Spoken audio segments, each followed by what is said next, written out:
മത്തങ്ങ കിട്ടിയ സ്ഥിതിക്ക് മത്തങ്ങ കൊണ്ടൊരു പായസം തന്നെ വെച്ച് കളയാമെന്ന് വിചാരിച്ചു. മത്തങ്ങ കൊണ്ട് വേറെ എന്ത് വെച്ചാലും നമുക്ക് അത്ര പിടുത്തില്ല കേട്ടോ.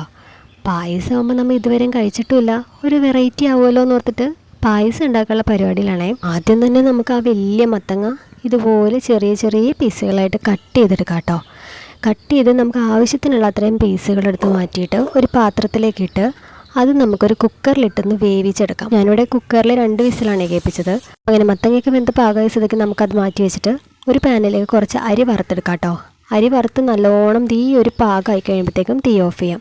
എന്നിട്ട് അത് തണുത്ത് കഴിയുമ്പോഴത്തേക്കും ഒരു മിക്സിയുടെ ജാറിലിട്ട് നല്ലപോലെ പൊടിച്ചെടുക്കാം. ഇതുപോലെ പായസത്തിന് ആവശ്യമായ സാധനങ്ങളെല്ലാം ആദ്യം അതിങ്ങനെ ഉണ്ടാക്കി മാറ്റി വെക്കുകയാണെങ്കിൽ പായസം ഉണ്ടാക്കാൻ കുറച്ചും കൂടെ എളുപ്പമായിരിക്കും കേട്ടോ. അങ്ങനെ നമ്മുടെ അരി വറുത്ത് പൊടിച്ചൊന്ന് റെഡി ആയിട്ടുണ്ട് കേട്ടോ. ഇനി നമുക്ക് കുക്കറിൽ നമ്മൾ വേവിച്ച മത്തങ്ങ എന്തായെന്ന് നോക്കാം.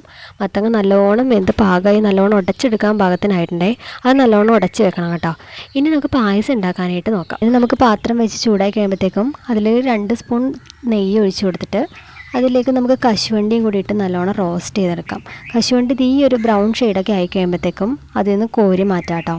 ഇനി നമുക്ക് കുറച്ചും കൂടി നെയ്യ് ആഡ് ചെയ്ത് കൊടുത്തിട്ട് അതിലേക്ക് നമ്മൾ വേവിച്ച് ഉടച്ച് വെച്ചേക്കുന്ന മത്തങ്ങയും കൂടി ഇട്ട് നല്ലപോലെ അതിൻ്റെ വെള്ളമൊക്കെ വറ്റിച്ച് നല്ല കുഴമ്പ് പോലെ ആക്കിയെടുക്കണേ. ചെറിയ തീയിൽ നല്ലപോലെ ഇളക്കി ഈ ഒരു പരുവ് എത്തി കഴിയുമ്പോഴത്തേക്കും നമുക്ക് ഉരുക്കി വെച്ചേക്കുന്ന ശർക്കരയും കൂടി ആഡ് ചെയ്ത് കൊടുക്കും. ശർക്കര ഒഴിച്ചിട്ട് നമുക്കൊന്ന് ഇളക്കി കൊടുത്തിട്ട് അതിലേക്ക് കുറച്ചും കൂടെ നെയ്യ് ഒഴിച്ച് കൊടുക്കാവേ.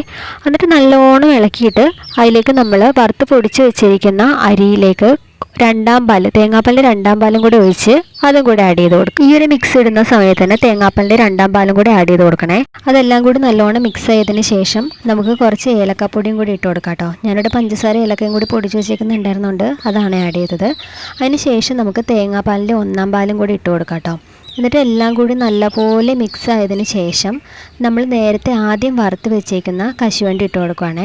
എന്നിട്ട് എല്ലാം കൂടി മിക്സ് ചെയ്ത് കഴിയുമ്പോഴത്തേക്കും നമ്മുടെ പായസം റെഡിയാണേ. അപ്പോൾ മത്തങ്ങ കൊണ്ട് ഈ പായസം ഉണ്ടാക്കി നോക്കാൻ പറ്റണവരൊന്ന് ട്രൈ ചെയ്ത് നോക്കണേ. അത്യാവശ്യം നല്ല ടേസ്റ്റ് ഉണ്ടായിരുന്നു കേട്ടോ. അതേ ആൾക്ക് ഇഷ്ടപ്പെട്ടിട്ടുണ്ട്. നമുക്ക് അടുത്ത വീഡിയോയിൽ കാണാം.